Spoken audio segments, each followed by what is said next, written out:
નમસ્કાર, શ્રેય education YouTube ચેનલમાં આપનું હાર્દિક સ્વાગત છે।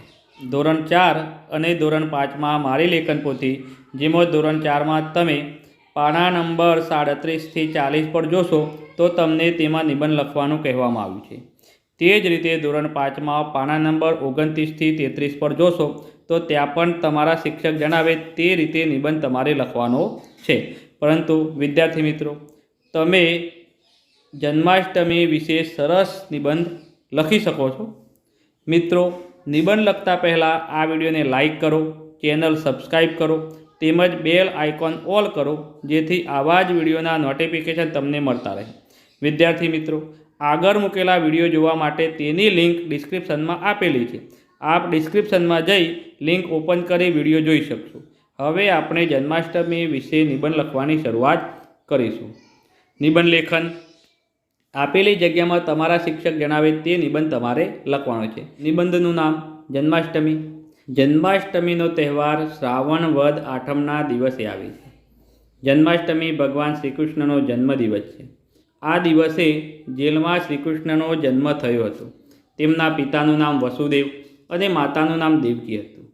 વસુદેવ અંધારી રાતે શ્રીકૃષ્ણને ગોકુળમાં મૂકી ત્યાંથી જશોદાની પુત્રીને લઈ આવ્યા હતા। કંસે તેને મારી નાખી હતી।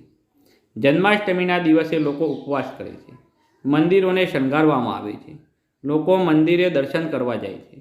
રાત્રે મંદિરમાં ભજન કીર્તન થાય છે। રાતે 12 વાગે કૃષ્ણ જન્મ થાય છે। લોકો ગુલાલ ઉડાડે છે અને નંદ ઘેર આનંદ ભયો, જય કનૈયા લાલ કી બોલે છે। લોકો કૃષ્ણને પારણામાં ઝુલાવે છે। પછી આરતી થાય છે અને પંજરીનો પ્રસાદ વહેંચાય છે। મહારાષ્ટ્રમાં માટલી ફોડનો કાર્યક્રમ યોજાય છે। તે જોવાની મજા આવે છે। કેટલાક સ્થળે જન્માષ્ટમીનો મેળો ભરાય છે। લોકો મેળાની મોજ માણે છે। જન્માષ્ટમી આપનો મોટો ધાર્મિક તહેવાર છે। શ્રીકૃષ્ણનું જીવન અલૌકિક અને દિવ્ય હતું। મથુરાના રાજા કંસનો વધ કરીને તેમના માતા પિતા તેમજ અનેક રાજાઓને કંસના કેદમાંથી છોડાવ્યા હતા। મહાભારતના યુદ્ધ વખતે અર્જુનના સારથી બન્યા હતા અને કુરુક્ષેત્રના મેદાનમાં અર્જુનને ઉપદેશ આપ્યો। આ ઉપદેશ ગીતા નામના પુસ્તકમાં સચવાયેલું છે। ગીતા હિન્દુ ધર્મનું શ્રેષ્ઠ પુસ્તક મનાય છે। હવે આપણે 15મી ઓગસ્ટ વિશે નિબંધ લખવાની શરૂઆત કરીશું।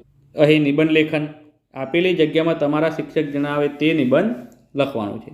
નિબંધનું નામ: આપણો રાષ્ટ્રીય તહેવાર 15મી ઓગસ્ટ। 15મી ઓગસ્ટ આપણો રાષ્ટ્રીય તહેવાર છે। આપણો દેશ ગુલામ હતો। આપણા દેશ પર અંગ્રેજોનું રાજ હતું।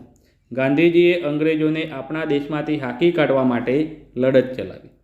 પરિણામે 15મી ઓગસ્ટ 1947ના રોજ આપણો દેશ આઝાદ થયો। ત્યારથી દર વર્ષે આ દિવસે આપણે સ્વાતંત્ર્ય દિન ઉજવીએ છીએ। 15મી ઓગસ્ટે શાળાઓમાં ધ્વજવંદન થાય છે। શાળાના મેદાનમાં રાષ્ટ્રધ્વજ ફરકાવવામાં આવે છે। રાષ્ટ્રધ્વજને સલામી આપવામાં આવે છે। રાષ્ટ્રગીત ગવાય છે। પછી સાંસ્કૃતિક કાર્યક્રમ થાય છે। તેમાં ગરબા, રાસ, નાટક અને દેશભક્તિના ગીતો રજૂ થાય છે। દિલ્હીમાં લાલ કિલ્લા પર આપના વડાપ્રધાન રાષ્ટ્રધ્વજ ફરકાવે છે। પછી તેમનું ભાષણ થાય છે। રેડિયો અને ટેલિવિઝન પર દેશભક્તિના ગીતો રજૂ થાય છે।